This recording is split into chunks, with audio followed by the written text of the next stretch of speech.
Hola, soy Daniel Mansuy, esto es Réplica de Tele13 Radio y hoy día tenemos como invitado a César Albornoz para conversar sobre su libro Prehistoria del rock chileno 1945-1967.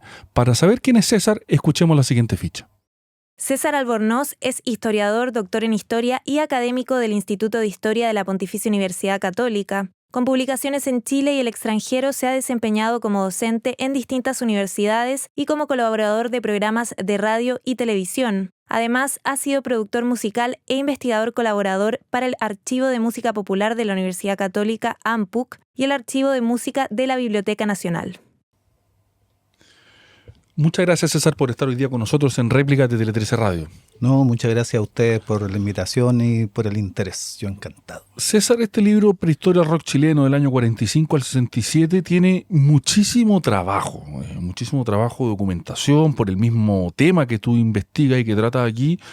¿Nos puedes contar un poco la historia de cómo fue recopilar la información, juntarla, luego supongo seleccionarla?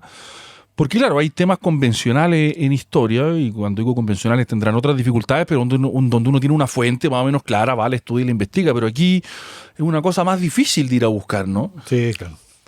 Sí, mira, bueno, esto me obliga a exponerme y me expongo con toda humildad. Sí, este es un trabajo que deriva de mi tesis doctoral, ¿no? Y digo exponerme porque mi tesis doctoral me demoré mucho, ¿no? Cuando estoy hablando de mucho estoy diciendo años y bueno, transparentando un poco más de una década, por distintos motivos, ¿no? No solamente por el afán de investigación, sino que por la dificultad y la autoexigencia y la inseguridad que amerita un trabajo de esas características. Y que hay que vivir al lado, digamos. Claro, y desde el ámbito de la historia, ¿no? También yo sentía de alguna forma el desafío de consolidar un tema que no era un tema frecuente dentro de la historiografía, ¿no?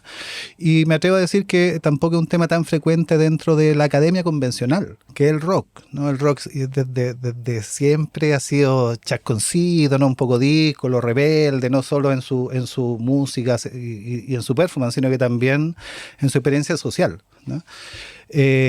Así que eso me obligaba a generar una investigación sólida, ¿no? Y esa investigación... Como para justificar que esto era objeto de estudio digno.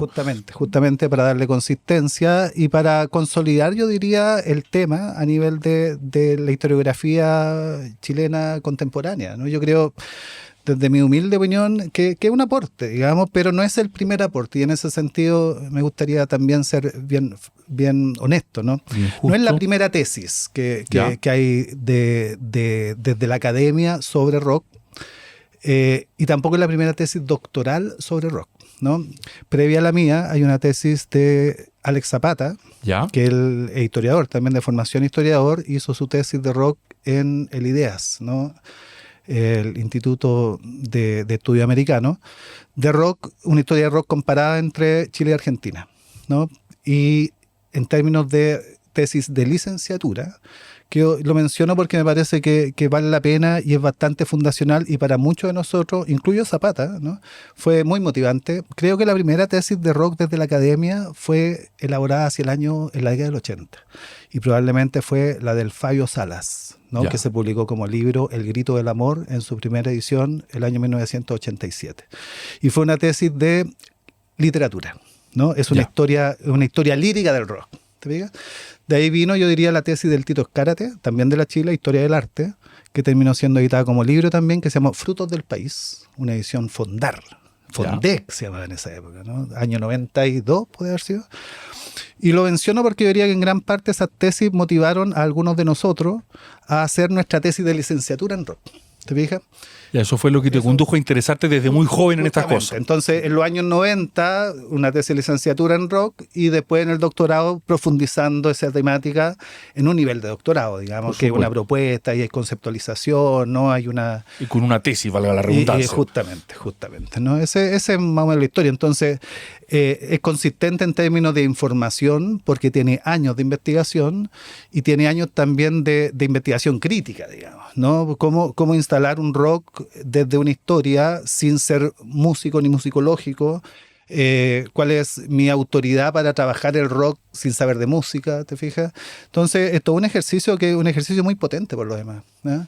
Y que ojalá que se evidencie en sus páginas. Si no se evidencia, lo que sí tiene es lo que tú advertiste, tiene pega, ¿no? Y eso me parece a mí que... No, yo creo que tiene ambas cosas, pero antes de ir a la dimensión metodológica que mencionaste, ¿cómo se busca la información? Porque mientras yo te leía, como que me intrigaba esto bueno, ¿dónde encuentra uno la fuente? Bueno, Sí. mucha prensa antigua, pero Sí, que no debe ser fácil encontrar, registros musicales, lo que haya, testimonios. Sí. Esa búsqueda se me ocurría que era, o sea, que tiene que haber sido muy laboriosa mientras te Es muy leía. laboriosa y es muy entretenida, ¿no? Porque el rock tiene una característica que en su contemporaneidad forma parte de una cultura de masa, ¿no? Y por lo tanto la gran parte de las fuentes escritas a las que uno acude son vinculadas a los medios de comunicación de masa, ¿no? Y en cuanto, como yo lo planteo, ¿no? Una experiencia cultural que deriva de un género musical, la primera prensa de masa a la que vas es las revistas musicales, ¿no? Claro. Y yo le doy bastante importancia también a la imagen en movimiento, ¿no? Elvis es una imagen en movimiento y por lo mismo a las películas, ¿no?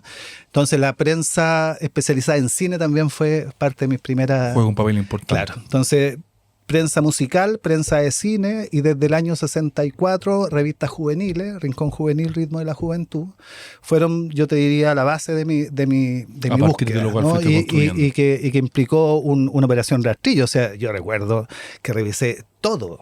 ¿Te fijas? Y en esa época, y mira, afortunadamente lo hice en esa época porque hoy la disponibilidad de esa revista en la Biblioteca Nacional no está.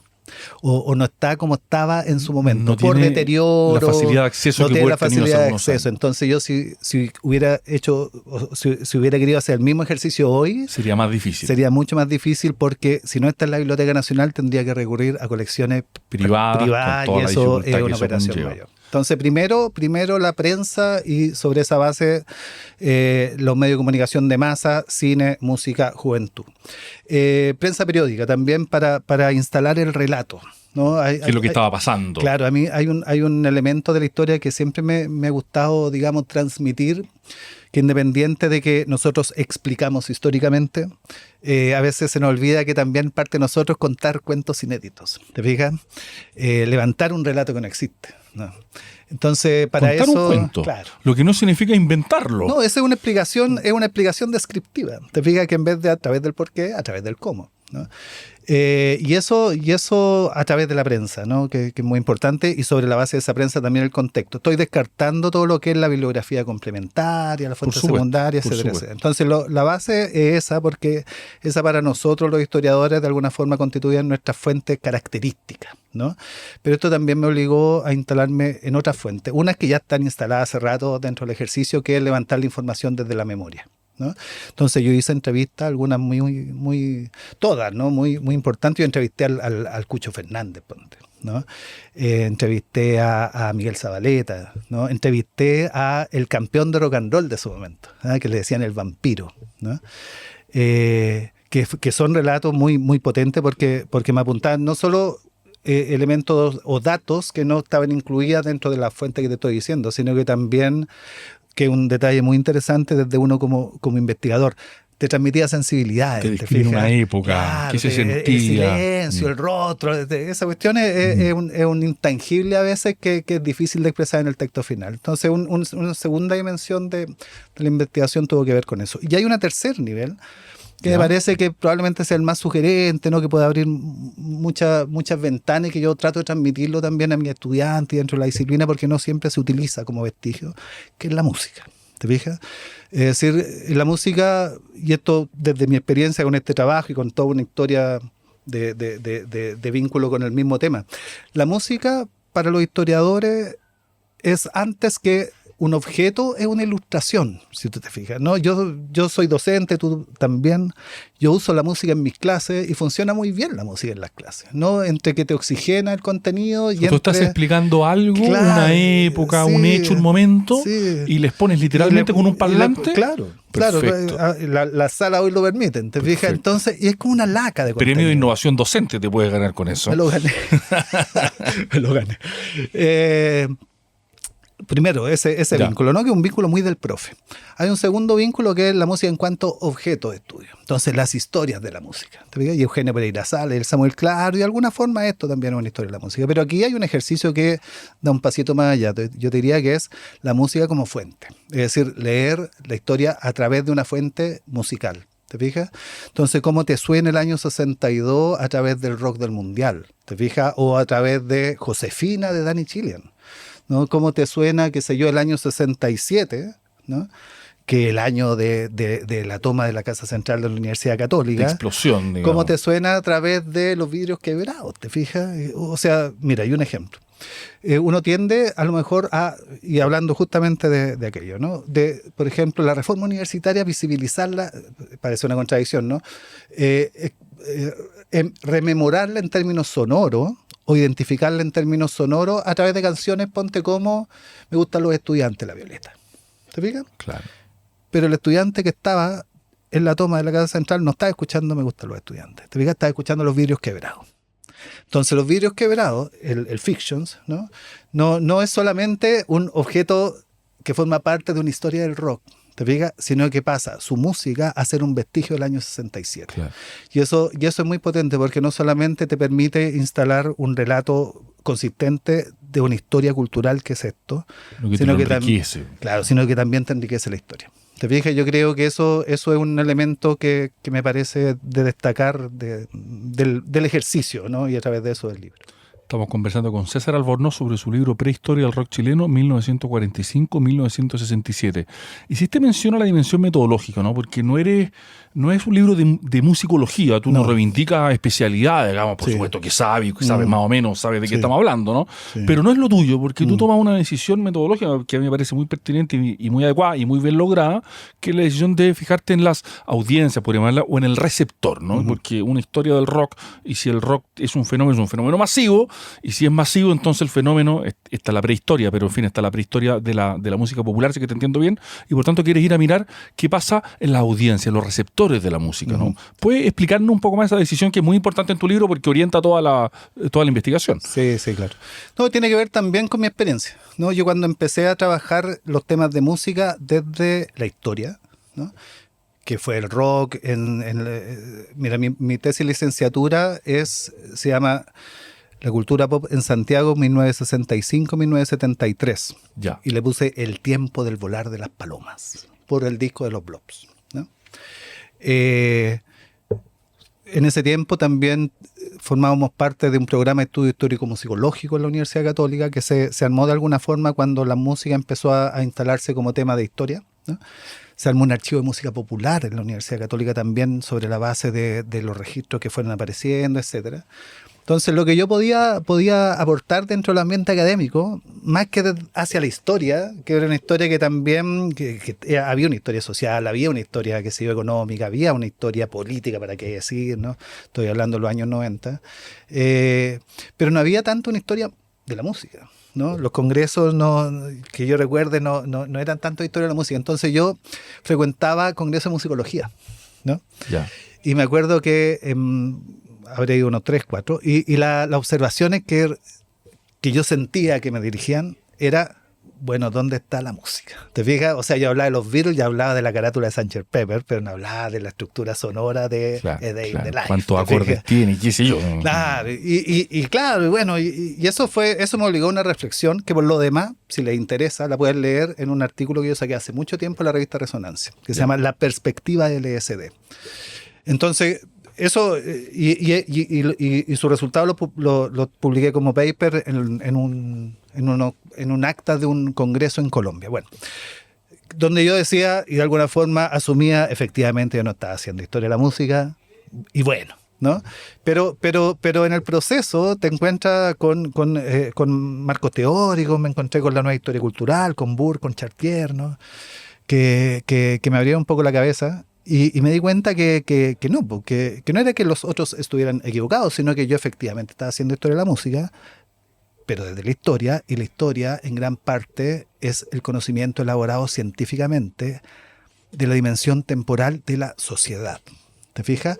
Entonces yo como parte de la sociedad estaba experimentando la música, y esa experiencia de la música no estaba cubierta por aquel musicólogo que de alguna forma, está comprendiendo el ejercicio sonoro desde su concepción hasta su emisión, hasta su interpretación. Claro. Pero no la está comprendiendo Lo que viene después, lo que ¿no? viene después, que el baile, que es la compra, que es dejarme el pelo largo, ¿te fijas? Que usar, qué sé yo, blue jean, ¿no? Y creerme Jim Morrison, ¿te fijas?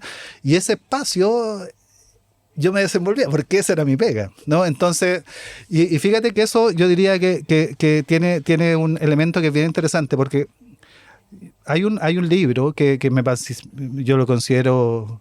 Estoy hablando mucho. No, por el contrario, por favor. Hay un libro que a mí me parece fundamental dentro de la historia de la música y dentro de la historiografía, ¿no? En el siglo XXI, que se llama Historia Social de la Música Popular en Chile, 1890-1950. Los autores son Juan Pablo González y Claudio Rolle. Tiene un detalle ese libro que puede pasar desapercibido, pero a uno no pasa, que es historia social de la música popular en Chile. ¿Te fijas? No es historia de la música popular en Chile, ¿no? Y eso, que no es lo mismo. Que no es lo mismo, ¿no?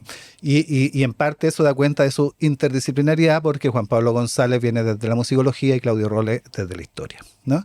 Entonces ahí hay una señal. En mi opinión, es más que eso ese libro, ¿no? Me parece que es una historia musical de Chile de entre 1890 y 1950, ¿no? Es una historia musical de la sociedad más que una historia social de la música, me parece a mí, ¿no? Y creo que de alguna forma esto se instala también dentro de eso. Creo que es una historia cultural de la sociedad chilena. Claro. Porque a través de cómo se recibe. A través del rock considerado desde su experiencia social. Masiva. Como ¿Te fijas? Claro. Oye, algunas cosas muy interesantes que comentar. Está lleno de cosas, de detalles, de datos que uno no... Cosas que yo no imaginaba, ¿no? El cine mudo tenía música. Sí, lo claro. cuentas tú. Sí. Tenía música en vivo. Sí, claro. Y cuando aparece el cine sonoro te cuenta una cosa impresionante, porque es un poco ludita, ¿no? De que la gente dice, ¿qué vamos a hacer con estos músicos que trabajaban dignamente? Que trabajaban dignamente tocando música en vivo mientras había cine que desapareció. Y claro, supongo que las salas de cine se preocupaban de poner música acorde con el cine, que dialogar un poco. Y eso se acabó, pero claro, había un mundo ahí de gente que tocaba música en las funciones de cine, ¿no? Sí, claro. Y eso ha sido un cambio enorme, como bien lo relatas tú en tu libro. Sí, en la experiencia musical hay cambios notables que tienen que ver justamente con la evolución tecnológica. Ese es uno, ¿no? Y otro quizá más potente, o a ese nivel, es cuando las radios pasan de ser, que eso se da desde la década del 40 hasta la década del 50, ¿no? Pasan a transformarse en, comillas, radios discotecas, ¿no? Que así se llama un capítulo de tu libro. Claro, porque la radio cuando metían música, ponte la década del 40, Chile, cuando metían música en vivo, muchas eran gracias a que tenían un anfiteatro, y ese anfiteatro lo tenían porque eran grandes radios. Entonces, por ejemplo, la radio de la Sociedad Nacional de Agricultura, que era la radio de Agricultura, tenía su radioteatro, o sea, su anfiteatro, ¿no? La radio Minería de la Sociedad Nacional de Minería tenía eso. La radio Corporación de la Corporación Chilena de Broadcasters tenía eso. Pero la radio Antártica, ¿no? No podía tener nada. Entonces lo que hacía era el radioteatro, ¿te fijas? Era qué sé yo. O la transmisión de música desde el gramófono a través de un micrófono instalado en la bocina, ¿no? La radio grande, cuando emitían música, contrataban a músicos por temporada. Entonces presentaban a su elenco, ¿no? Y en su elenco generalmente había música tropical, había una orquesta típica, había una orquesta de jazz que le llamaban, que era la orquesta que tocaba todo lo otro, etcétera, etcétera. Bueno, cuando cambia el soporte del disco desde la pasta al vinilo, ¿no? Que un cambio notable, ¿no? Desde el vinilo permite primero una reproducción más fiel al sonido, una mejor reproducción, pero también una electrificación de ese sonido.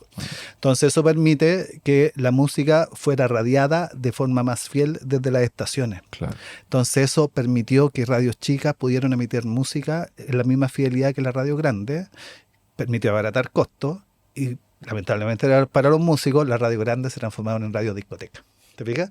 Y empezaron programaban música envasada en lugar de contratar a la banda para que tocara. Exactamente, pero en ese mismo sentido aparece una figura que es notable, que es el disc jockey. ¿Te fijas? El pinchadisco, ¿no? El primer programa de discos latinoamericano fue chileno, que fue Discomanía, ¿no? Y su disc jockey fue Raúl Matas. Raúl Matas, un personaje muy importante en tu libro. Para mi generación, yo lo alcancé a ver en la tele. Ya era otra cosa Raúl Matas, ¿no? Exactamente. Pero fue otra cosa antes Raúl Matas, ¿no? Sí, claro, no, muy importante. Y era tan famoso que era que era elegido como personaje más popular, Absolutamente. el mejor artista, se la llevaba toda Raúl Matas. Absolutamente. Y muy interesante porque a Raúl Matas, al corto andar, lo reemplaza Ricardo García. ¿Te fijas? Que también termina siendo uno de los más importantes hombres de la historia de la música popular chilena sin ser un músico, ¿no? Entonces, todos estos fenómenos hay que dimensionarlo, y eso me lo ha permitido la historia, ¿no? Desde todos sus niveles. E incluso cuando hablamos de rock, el rock and roll como concepto elaborado por un DJ, que es Alan Freed, ¿no? Según algunos el 51, según otros el 53. Porque en el fondo era una música que era blues, una música de origen afroamericano, con la música de origen de tradición blanca, country and western, ¿no? Que hacía rato se estaba interpretando, pero que no tenía una nominación que perdurara. Se estaba forjando como Claro, tal. y no es que no tuviera una nominación. Miren, yo lo invito a ver El Salvaje, ¿no? Una película del año 53 cuyo protagonista es Marlon Brando, ¿Ya? que es la clásica imagen de Marlon Brando como motoquero. Es como el inicio del concepto motoquero en términos de imagen desde el cine. Es una película que habla de esta primera generación de jóvenes rebeldes, ¿no? Que en el fondo dejan su familia para privilegiar la pandilla, que se van de la casa, que quieren vivir el momento porque mañana se pueden morir porque puede caer una bomba atómica. ¿Te fijas?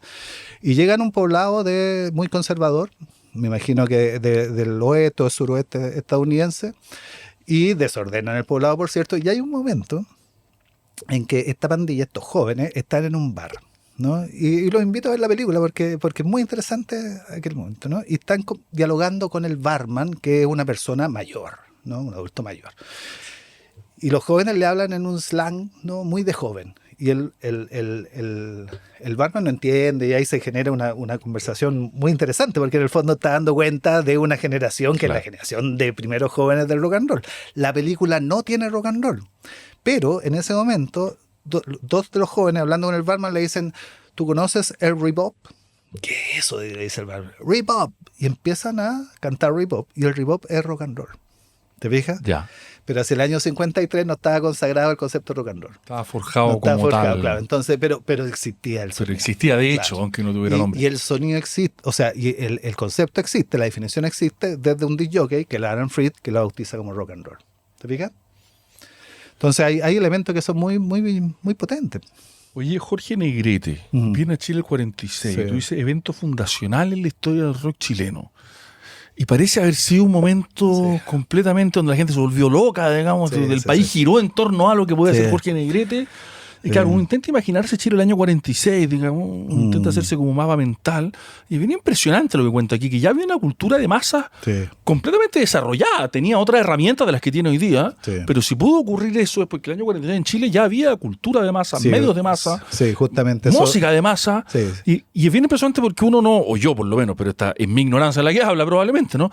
Yo no me habría imaginado que el año 46 ese fenómeno ya estaba tan desplegado. Bueno, eso es lo muy llamativo y lo que me hace a mí instalarlo, a lo mejor no como el origen del rock and roll en Chile, pero sí como uno de los antecedentes más importantes. Muy importante, ¿no? Claro. Porque, claro, o sea, lo que me pasó fue lo siguiente, ¿no?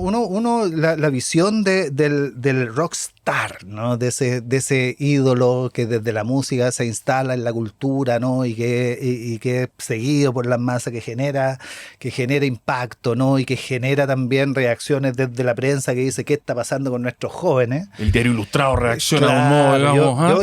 Yo a priori, antes de hacer todo el trabajo de investigación, yo decía, bueno, esto empieza con Elvis, ¿no? Claro. Es lo que uno pensaría instantáneamente. Claro. Y uno sabía que a lo mejor un actor de cine, etc. Pero yo me encuentro con este evento, ¿no? Que es justamente el año 1946, que para mí es muy significativo también, porque un año después de la Segunda Guerra Mundial, en historia, nosotros identificamos ese momento como la edad de oro del siglo XX, ¿no? Según Hobsbawm, que es un periodo que va entre el 45 y el 73. ¿no? A nivel mundial. Son las 30 gloriosos. Digo. Claro. Y encontrarme con este fenómeno en Chile en general y en Santiago en particular, ¿no? De una figura de la canción que no solamente es famosa por su voz, sino que por su imagen, porque el hombre también es protagonista de la película mexicana, ¿no? Que en Chile fueron muy populares, que llega a la estación Mapocho y que genera ese nivel de impacto, ¿no? Y ese nivel de impacto implica cientos, si no miles de jóvenes, ¿no? Yendo a recibirlo, peleando por acercarse a él. editoriales de diario ilustrado, que sé yo, el Mercurio, diciendo chuta, ¿qué está pasando con nuestras jovencitas? ¿No? Nuestras jóvenes se vuelven locas por este fenómeno. Es como, no sé, era como el primer evento de impacto dentro de una cultura de masa proveniente de un protagonista de la música popular. ¿Te fijas? Si nosotros el rock and roll lo consideramos en cuanto rock una experiencia que es cultural, contemporánea, dentro de esa experiencia cultural, me parece a mí muy importante en cuanto componente esa transgresión, ¿no? Ese impacto a nivel de la masa. Y lo encuentro con Negrete, ¿no? Entonces... Con Polanca pasa algo parecido, con Polanca pasa algo parecido, efectivamente, ¿no? Ahora, Polanca igual de alguna manera, siendo un baladista, ¿no? Polanca forma parte de toda una generación de músicos desde Estados Unidos que se instalan más o menos hacia fines de los 50, comienzos de los 60, y que son estos pretty faces, ¿no? Que yo siempre lo he visto como una especie de domesticación, a lo mejor, de un rock and roll que venía de, atención, Jerry Lee Lewis, Chuck Berry, Little Richard, ¿no? Elvis, ¿no? De hecho, ponte, muchas de las canciones de Polanca en los discos aparecen como rock lento. No por el balada, digamos, ¿te fijas? Claro. Rock en cuanto música, Claro, pero lento, claro, ¿te fijas? claro. Que en el fondo es el buen yerno, ¿eh? Claro, Y ahí hay un elemento que a mí siempre me ha parecido muy, muy sugerente, ¿no? Que el año 58 Elvis llamado al servicio militar, ¿no? Me parece que ese elemento es muy simbólico en cuanto, chuta, algo pasó con el rock and roll ahí, como con una especie de domesticación, ¿no? Entonces, claro, Polanca genera un impacto similar, ¿no? Y va a tener aquí una especie de pretensión de sucedáneo de aquellos fenómenos. Entonces van a ver el público que en algún momento va a hacer lo mismo con un Peter Rock, ¿te fijas? O con unos grupos que van a querer ser similares a los Beatles, claro, y así, ¿no? Con las chascas, digamos, claro, con la estética. Oye, nos queda poco tiempo, pero quería preguntarte, año 67, tú la terminas ahí porque dice al final de tu libro, el año 67, ya parte la historia del rock chileno, porque tu libro es la prehistoria. Sí. Pero ¿qué pasa entre el 65 y el 67? Porque tú te haces la pregunta, bueno, en el 65 también empiezan a pasar cosas, ¿no? Sí. Naturalmente, en la historia todos sabemos, las fechas siempre tienen algo de arbitrario, ¿no? Uno tiene que poner para periodificar. Sí. Pero...